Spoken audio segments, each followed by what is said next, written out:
Hello, again, this is Christian Toth with Coachstop Motorworks. I'm excited, thanks for watching my episodes and channel. I hope you're enjoying the progress. We are one step closer, another weekend closer to the wedding. I actually get the full weekend to work because fiance's on our bachelorette party, so no other projects. I get to do whatever I want to do. So I'm stuck in the barn working on the car. But I'm pretty excited. I'm armed with a bunch of new parts that should allow me to kind of get this engine bay put back together a little bit more. So let's get started. All right, so this is my lower my lower radiator hose for Ford Galaxy, which should fit on here. I'm just going to do a test fit. I got to move the belt.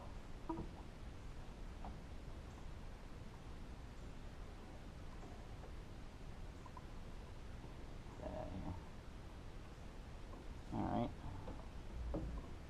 it goes like this.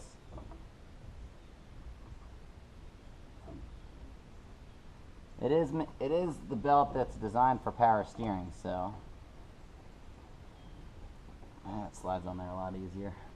Does not touch, but it is dang close. Alright, so as you can see, that's my belt, and there is space between there. Just tight, and then if you look down there,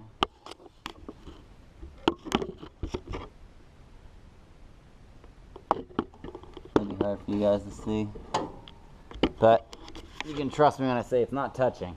But like I said, it is close. Alright, so let's get some bands on it. Alright, so we got the lower radiator hose on, we got the upper one on. Now let's see if we can hook up my heater hoses here. So here are the heater hoses coming out of the firewall. There's two there. One is here, and I'm gotta get it down to there. Now to keep this up off the exhaust, I'm thinking I'll use something like this. Just put this around it, and then I'm not using this for anything. You can kind of bolt it to there. And do something similar on this side, to where I can kind of run my line. It's kind of around the back of the engine there. And here, I'll put something like that on like there, and then that'll just hold it around for heroes there. Alright, put it on.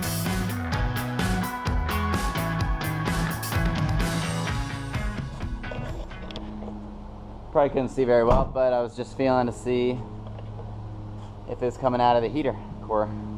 I don't think it is. That's good. Alright, let's see if we can try to get these belts on, make sure nothing's rubbing. Like I said before, the hose is pretty close to my pulley there, but I think it'll fit. Go ahead. Alright, so just to fill you guys in on my plan, this is my spacer plate here. They go on like that, and then this is my 1 barrel to 2 barrel carburetor converter, I guess, or conversion plate. That's the word. Alright, so that would go in here, and as you can see, it doesn't fit on there because these studs are bigger than those holes. I think they're bigger, yeah. So it does need to fit this way, so I can ream those out, which is great. But I'm trying to just see, but I am far enough away from this valve cover that I'm not going to be hitting it, which is good. So I think that's going to be the move. And if you notice in here, there's like kind of a channel. So I think instead of these being studs, I think I should have a bolt, or a maybe an Allen wrench bolt goes through there and just screws into the bottom of this. So yeah, and then so big news, finally bought my 2-barrel carburetor. Yeah, I know, it's been a while. I probably talked about it a lot, but finally bought it. Not gonna tell you what it is. Mostly, I got nothing really to tease. It's not that fancy. But what else am I gonna tease, right? So that'll be here for us next time. All right, so I actually went back and checked out my videos. I wanted to see what this wire was right here. It looks like it's the ground. I was able to tell in the video where I take the engine out. If you haven't seen it, feel free to go back and check it out. It's a pretty awesome first time I took the engine or took an engine out on my own. All right, so back to this. We're gonna ground this here, probably off of one of the motor mounts down here. So I'll probably use one of these 2 bolts and ground that to the alternator. It's gonna be a little long, so I'll probably have to wire tie it or zip tie it. But yeah, that'll be the ground. And then I'll try to finish up on the electric fan wiring here. So let's get you set up. You can see I have my grounding cable on one of my motor mount bolts. That leads to here, and then I can connect that to that. But first, I actually want to make sure that I had a good ground. So what I'm going to do is I'm going to put my ground from my test light down there, and then see if this guy lights up. Good. So it's a good ground. Not really something I wanted to mess with after I started my car, or after I tried to start the car.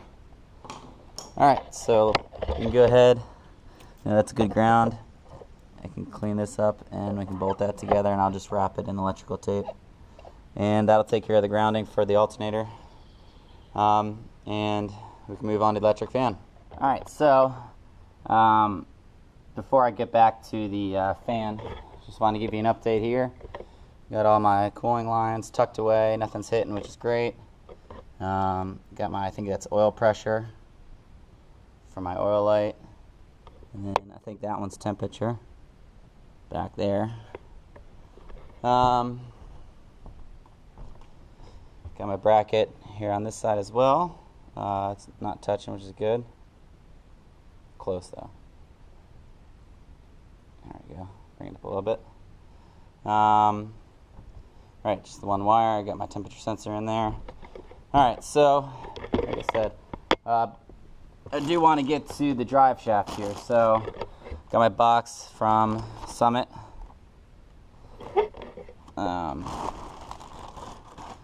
Alright, take these over here. Alright, so these should be my yokes. Slip load, yeah. And these are going to be, I have 2 different dimensions on for U-joints. I wasn't sure which one it is. I measured it, but I think both of mine are going to be smaller. So there's one, and hopefully that fits in to my top loader. Alright, and this guy, I can pretty much tell right now that that one's going to be too big. So let's go ahead and take this guy, get to my drive shaft.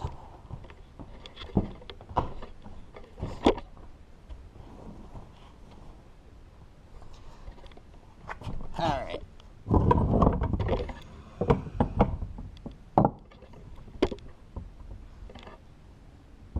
Alright. Huh. Still not the right size. Alright, well that's good. Alright, so conclusion. Splines fit, which is great. Bad part is, this doesn't look right. So, I'm going to take this to the drive shaft shop. And see if, I don't know. See if they have an idea. Maybe they can weld a matching side like this, or maybe they'll know more than I do. Alright, so back to the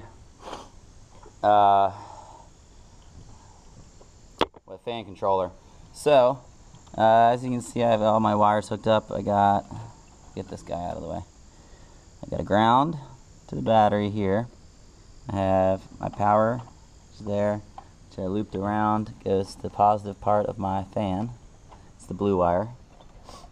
I got the fan grounded to the body here. Actually, it's a good point. I really should double check that that's a good ground. Alright, so I got that on there. Okay, good.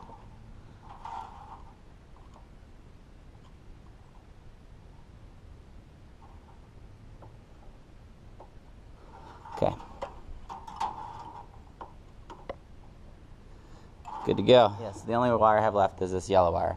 So the reason I had to hook the battery up was because the yellow wire here goes to his accessories so that the fan cannot be on if the key is not on. So therefore, like, your car is hot and when you're running it and to turn it off, your car off, your fan will stop running because your key is off. So that, say, like, run into the store or something, turn your car off, and your fan's not running that whole time. It's only going to run when the key is in the on position. So, what I have to do is try to find something that's only on when the key is on. So, I have some ideas I'm going to try over there, but really there's not much here. I mean, everything is inside the car. So, I'm going to flick that key to on. Ooh. Alright, here we go. That's right, I still need to clean this inside. It's a good sign. Oil lights are on. Alternator light is dim, but on. It was always dim though, and I don't know why. Okay, so that's on. Alright, now I gotta look for power. Alright, got that guy grounded. Make sure it works. Yep. Alright, so.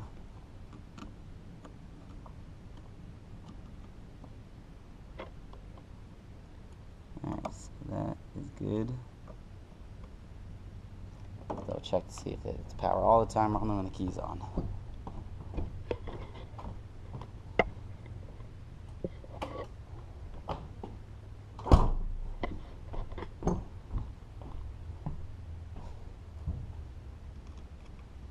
Bingo. Alright, that's super easy, and it's could not be closer. Alright, so I'm just going to tie it in right like there. Alright, so I'm going to show you why I had to go ahead and cut that exhaust out instead of just molding a new end that would fit into my new exhaust manifold, or headers, I guess.